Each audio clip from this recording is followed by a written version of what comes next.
Halo anak-anak. Ya, jumpa lagi bersama Pak Bayu di sini. Ya, dalam video kali ini kira-kira Pak Bayu akan melakukan apa ya?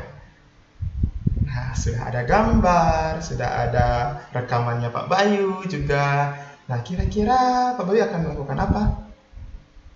Ya, bagi yang menjawab bercerita, jawaban kalian benar sekali. Pak Bayu akan membawakan sebuah cerita. Sebelum lanjut kepada cerita, Pak Bayu ingin tanya dulu. Nah, kira-kira menurut kalian di gambar sampulnya ini ya, di sampul bukunya ini kalian menemukan gambar apa aja? Ayo. Dari kanan, dari yang paling kanan. Ada bebek. Ya, bagus. Ada gambar bebek. Ada gambar apa lagi? Tomat. Nah, sebelum tomat. Nah, di atas bebek itu kan ada dua apa? Dua orang anak. Ya. Setelah tomat, gelas. Ya, menurut Pak Bayu itu juga gelas. Menurut kalian itu juga gelas ya? Bagus. Kita sama berarti. Sekarang setelah gelas apa? Ada tas. Kemudian ada apa? Ada meja yang berisi pot. Dan ada tanaman di atasnya. Nah, di bagian tembok itu ada bingkai foto. Pak Bayu jadi penasaran. Kira-kira ini sedang terjadi apa ya? Oke, menurut kalian ini sedang terjadi apa? Sedang terjadi banjir. Oke, menurut kalian seperti itu ya. Menurut Pak Bayu juga sama. Kira-kira apa lagi? Ada bebek, terapung. Ada tomat, terapung juga. Ada gelas, terapung juga. Terus ada tas. Tasnya terendam malah. Nah, ada genangan air juga ya. Wah, sepertinya ini banjir ya. Oke. Nah, Pak Bayu jadi penasaran nih, kira-kira akan terjadi apa ya dalam cerita ini? Kalian penasaran juga kan?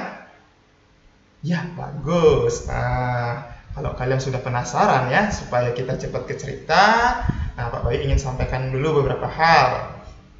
Yang pertama ini adalah judul dari ceritanya. Nah, Pak Bayu akan menceritakan cerita yang berjudul Kaus Kaki Bebek Bercerita.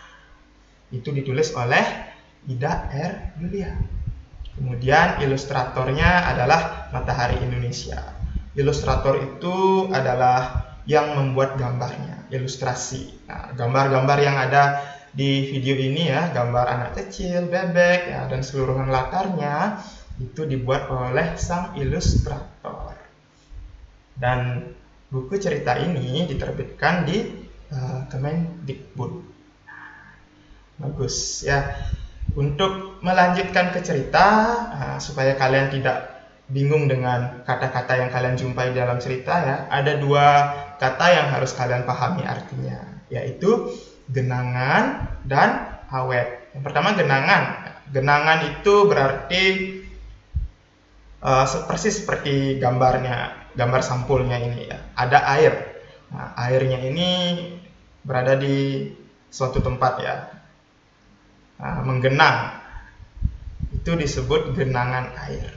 Kalau misalnya kalian lihat air ada di jalan raya ya, tiba-tiba menutupi jalan raya, ketinggian airnya itu menutupi jalan raya, hampir mirip banjir lah, sudah bisa dibilang banjir. Nah, itu bisa juga disebut dengan genangan air. Genangan ya, itu bisa disebut dengan genangan. Ketika kalian menumpahkan air di lantai, itu juga bisa disebut genangan. Kemudian ada kata awet. Awet itu adalah suatu hal yang tahan lama. Misalnya kalian menggunakan baterai handphone. Nah, kalian bisa memakai handphone itu secara terus-menerus lama ya, sebelum melakukan cas ya, sebelum dicas. Itu artinya baterainya awet ya, tahan lama. Itulah yang disebut dengan awet. Kedua kata ini penting kalian pahami agar kalian tidak kehilangan poin dari atau makna dari cerita yang akan kita lalui sekarang. Sekarang Pak Bayu yang akan membacakan cerita. Baik, siap ya anak-anak? Bagus. Oke, kita lanjut. Cilu, bau. Cilu, bau. Seru Tata. Rahli, lihat kakak. Kwek, kwek, kwek, kwek, kwek, kwek, kwek. Nah, suara apa itu? Iya, suara bebek. Coba kita tirukan dulu ya. Kwek, kwek, kwek, kwek, kwek, kwek, kwek. Nah, kira-kira Tata sedang melakukan apa ya? Ya, Tata sedang menghibur adiknya. Nah, tiba-tiba kwek, kwek, kwek, kwek, kwek, kwek, kwek, Rahli. Kwek, kwek, kwek, kwek. Nah, duar. Wah, suara apa itu? Suara? Ya, Ibu. Itu petir. Aku dan Rahli kaget. Gimana ekspresinya kaget? Gitu ya. Kaget. Kemudian ibunya berpesan kepada Tata, ayo segera berangkat Tah. Jangan lupa payungmu ya. Lalu Tata pun berangkat. Nah, kira-kira Tata ini mau berangkat kemana ya? Coba diamati dulu gambarnya. Oke, kita lihat ya. Ya, dia bertemu temannya ya. Ternyata Tata berjalan menuju sekolah. Sekolahnya itu tak jauh dari rumahnya. Di persimpangan jalan, Tata bertemu dengan temannya, Hana. Hana, kamu tidak bawa payung? Tata bertanya kepada Hana. Aku bawa jas hujan, Tah. Tapi tasku jadi berat. Dia membawa tas, dan di dalam tas itu ada jas hujan. Lalu Tata menjawab, aku juga malas bawa payung, tapi ibu terus mengingatkanku. Kemudian air seperti tumpah dari langit, cepat dan mendadak. Tata segera membuka payungnya. Hana tak sempat memakai jas hujan dan bergegas menghampiri Tata. Mereka berlari menuju ke kelas. Ketika sampai di kelas, sudah bertemu dengan Bu Guru. Bu Guru menyampaikan kepada siswanya, anak-anak, hari ini kalian membuat karya bebas menggunakan stik es krim. Seru Ibu Guru Kria, kelas 5B. Karya dibuat bersama teman sebangku masing-masing ya. Tata dan Hana membuat kotak pensil. Saat bel pulang berdering, anak-anak boleh menyelesaikannya di rumah. Hujan turun sangat deras. Ayah Hana datang menjemput. Tata juga diajak ikut serta. Dalam perjalanan pulang, Tata dan Hana melihat genangan air di mana-mana. Banjir dan timbunan lumpur merah membuat jalan menjadi semakin licin. Akhirnya, Tata sampai di rumah. Sebelum masuk ke dalam rumah, dia mengucapkan, terima kasih Pak, seru Tata kepada ayah Hana. Sampai jumpa besok Hana. Kemudian adiknya memanggil, kakak, jerit Rahli. Tata lalu masuk rumah diikuti oleh ibu. Ia makan siang dengan lahap. Ia bahkan belum mengganti baju seragam. Wah, belum ganti baju seragam ya. Menurut kalian, harusnya Tata mengganti bajunya dulu atau tidak? Ya, benar ya, harusnya ganti baju dulu. Nah, kemudian ya mereka lanjut menceritakan kejadian di sekolah. Nah, begitu pulang sekolah, si Tata bercerita kepada ibunya. Bu, tadi jalanan depan sekolah Tata banjir. Duh, semoga banjirnya tidak sampai di rumah kita ya, Tah. Itu sautan dari ibunya. Rahli, siapa coba yang suka main air? Seru Tata sambil memegangi mainan kesukaan adiknya. Bebek ini, kwek kwek kwek kwek kwek. Gimana? Kwek kwek kwek kwek kwek. Iya, kita ikuti ya. Kwek kwek kwek kwek kwek. Lanjut. Sampai petang, ibu sibuk membuat pola baju untuk dijahit. Tata bermain bersama Rahli. Sementara di luar hujan belum juga berhenti. Tiba-tiba terdengar suara petir keras sekali. Keras sekali ya.